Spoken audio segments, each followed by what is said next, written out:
Well, greetings. I am Lieutenant Antiono Willis of the Salvation Army here in Baltimore, Hamden, Maryland. I've been asked to share with you a little bit about what it means and what the term Jehovah-Jireh means and why is it so important.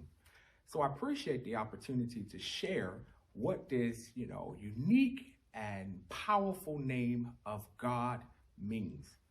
Jehovah-Jireh is not just a phrase that Christian people or even the Jewish people just use.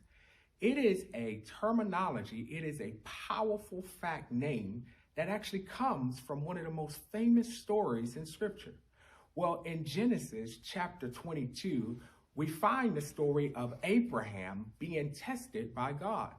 God says to Abraham, hey, take your only son, the promised one that I promised to you and your wife Sarah, take him to the land of Moriah, where you will sacrifice him as a burnt offering unto me.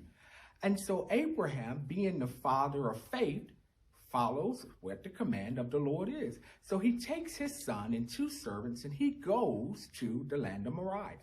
And as he gets there, he leaves his two servants down at the bottom of the sense of where the sacrifice will take place. And he takes his son, Isaac, and he takes the wood and the other supplies that is needed. And they go up until the place where the sacrifice was to occur.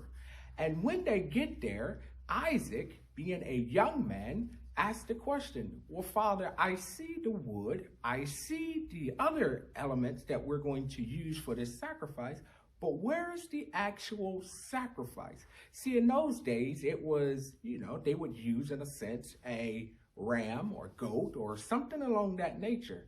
And so what Abraham said to his son Isaac was, the Lord will provide. And as Abraham goes into the ritual of doing what the burnt offering sacrifice requires, he binds his son, ties him up, and lays him down to begin the sacrifice. Now, I'm sure many of you are probably hearing this and going, what is God doing? Why is he testing Abraham like this? See, I like to believe that Abraham, we like to call him father of the faith, knew exactly that his son would come back with him. He just needed to obey. But that's not the concept of the story of what I'm sharing here. The concept of the story was when Abraham lifted the knife to sacrifice his son, the angel of the Lord called out to him, Abraham, Abraham. And as Abraham responded, the angel said to him, do not lay a hand on your son. For the ram that you will look back and see that is, in a sense, tied up or tangled up in the bushes here would be the ram that you would use to actually make this burnt offering sacrifice. Because of your faithfulness and because of your faith to me, I now know that I can trust your heart even in the toughest situation.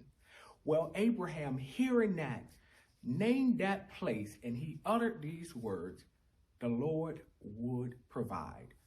Well, if you go back to the original language of it, it says that Abraham called that place Jehovah-Jireh or Yahweh-Jireh, which means the Lord will provide. Now, the Lord provided a way of escape for Isaac in this case in the form of a ram. The Lord has provided for us an abundance and continues to provide for us. So when you hear the phrase from here out, remember that the Lord will provide. Not just provide, but the Lord sees in some translation, and the Lord will make an amends, and the Lord will provide for those situations in your life and mine. Remember, my friends, that the Lord always provides. Will we have the faith to trust God as Abraham did? It may appear sometimes that it just doesn't seem to work out in our logics, but in the logics of the Lord, it always works out. The Lord will provide. So when you hear the term or you hear the phrase being uttered from this point on, just remember the story of Abraham and his son Isaac. The Lord will provide. Jehovah-Jireh. That is a precious reminder that you and I need to live daily remembering within ourselves that the Lord will provide. Listen, friends, it was an honor to do this for you, and I look forward to being asked for an opportunity to do it in the future as well. So God bless you, and continue to keep the faith, because the Lord will provide.